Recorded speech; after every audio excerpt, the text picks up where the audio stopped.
Good morning and welcome back to another episode of Coach's Corner. This will be an introduction to a little bit longer discussion, but not much longer. Kind of following up, piggybacking off of the most recent discussion I had about climate change as far as an actual written post goes.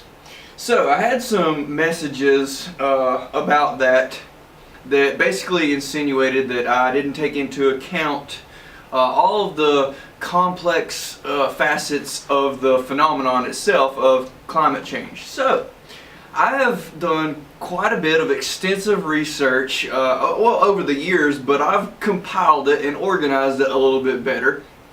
And here you go. Let's just go down the list.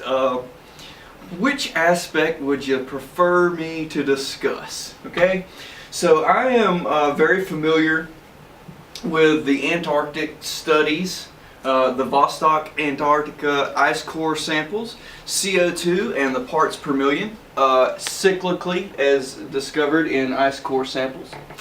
I can discuss that at length. I am capable of discussing the CO2 plant-related growth that NASA has observed via the Southwest Research Institute, which I have printed and cited here, and I've used in previous written articles. And the Goddard Space Flight Center glaciologist Jay Zwally, I hope that I'm pronouncing that correctly, authors a study that cites an 11 billion square foot accumulation of plant growth. You know what that leads to? More vegetative growth during a period of warming. It leads to an increase in caloric consumption ability for our species, interestingly enough. So, moving on, cyclical solar output. I actually have an interesting article here from Forbes that cites the relative temperatures of Earth's surface in relation to solar output, and at a certain point, he even does the math in this article, the sun will become too hot for the Earth to survive at all. I can discuss that, although I'm not capable of doing the math. Polar bears. That's one that got brought up to me. When I see starving, skinny polar bears. We can discuss this one at great length, but basically, skinny polar bears happen pretty frequently. Polar bears being apex predators, typically because they don't have any competition for food.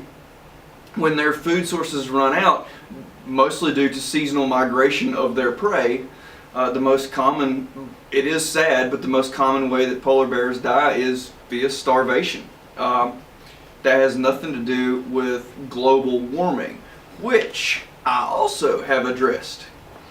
A genetic study from polar bear experts, I know that's crazy, shows that polar bears have existed for quite some time on this planet through glacial and interglacial periods of warming and cooling, and are more than capable, according to the polar bear researchers' study, of surviving in much warmer climates than we have today and in much more southern atmospheric or much more southern tropical climates even.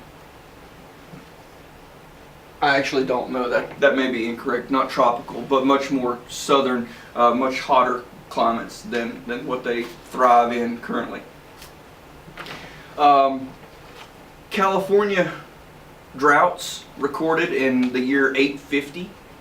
I have that cited. I'm not aware that humans were particularly industrialized and overflowing our planet with harmful chemicals in the year 850, yet California droughts were still prevalent. Energy yields. I can talk about the different energy yields, though I'm admittedly not a mathematician.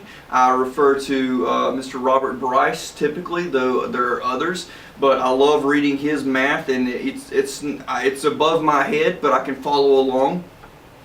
But if you'd like to go to the Bernie Sanders side of this green energy argument, and where they promote the renewable energies, typically the really green movement is very anti-nuclear energy, and I suspect there are anti-green reasons for that phenomenon, for that ideological position. But if Mr. Sanders and the like would like the math on it, uranium holds 1,652,173 times the amount of energy in a single gram, as does gasoline. That would seem a very reasonable approach at renewable energy, though the typical environmentalist will not approve of nuclear energy. Okay? To continue in an organized fashion here, I would like to also discuss, or I'm more than willing to discuss, environmentalism as an ideological position, which today it's very popular to call people Nazis, with people with whom you disagree with politically. It's a very common thing now to simply refer to them as Nazis. What might be an interesting point for you in the climate change debate is that modern environmentalism as an ideological position is actually formed from Nazism. Okay, I suggest that you Google Heinrich Himmler and things like the Nazi Holocaust as a green vision of future, Godwin's Law and environmentalism. I would also refer you to the Reich Nature Protection Law of 1935. General Himmler was a huge proponent of moving away from synthetically developed foods, was very anti what would be considered modernly genetically modified organisms. He insisted that his soldiers eat organic, and part of his worldview about exterminating Jews was in relation to population growth kind of ideological positions, where he justified killing Jewish babies in the forest, putting a gun to their head. In fact, there's a story about that that's well cited, well quoted, where he basically said, "You must die so that we may live." Part of the reason for exterminating 6 million humans, more than that, but 6 million Jews, was they would prefer to feed the Germans and not other people. If you're not familiar, as for continuing on the ideological position about environmentalism, if you're not familiar with James Lovelock, lots of quotes from Mr. Lovelock, who wrote a book on the topic, but he's the modern American father of environmentalism, and he is quoted recently towards the end of his life, but he abandoned his position in support of this ideological environmentalism movement in America because he believed that it was becoming a religious endeavor. He believed that environmentalism was turning into a religion where faith was put into the movement, as opposed to really finding the truth about the scientific developments of and an analysis of how our species interacts with our environment and what those mechanisms are in pure scientific terms. He believed that the religious aspect of this was moving more towards an ideology that promoted political control over humans, as opposed to an analysis of how our species interacts with our environment and what those functions actually have an effect on how we have an effect on our environment, and how the environment has an effect on us, and things like that. I'm going to stop right there and let there be a further discussion, some details for my subscribers.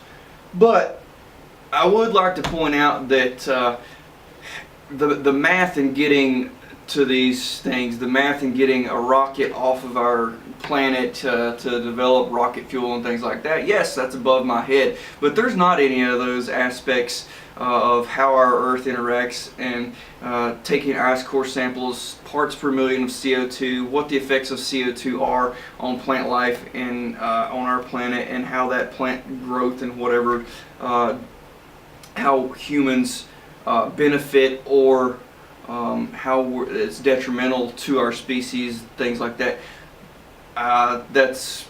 Those things aren't a particularly complicated thing to understand. It takes some reading, yes. It takes some citations, yes.